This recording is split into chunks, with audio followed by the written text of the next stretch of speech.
The Lord said unto Abram after that Lot was separated from him.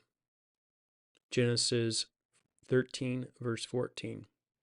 Abram's life was one of an ever-perfecting separation, but out of these experiences sprang his rarest joys. The separate and obedient soul may reckon on. Fresh revelation. Whenever Abram dared to step out in obedience, the Lord spake freshly to him.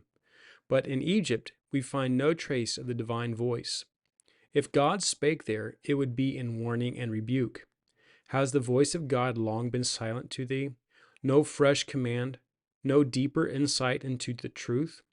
See to it that thou art not in Egypt. Separate thyself not only from Haran, but from Lot, not only from what is clearly wrong, but from all that is questionable, and the Lord will speak to thee, and it's not possible for man to utter.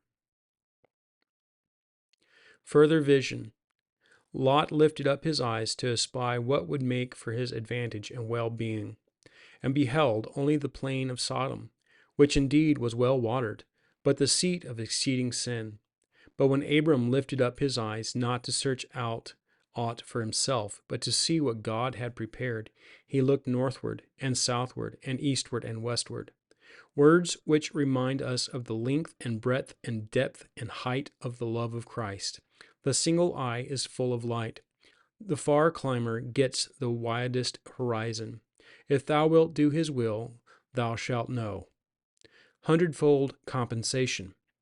Whatever Abram renounced when he left his home, or gave Lot the right to choose, he received back in the usual measure of God, with an overflowing overplus.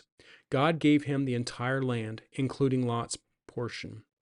We can never give up for God without receiving in this life more than we gave.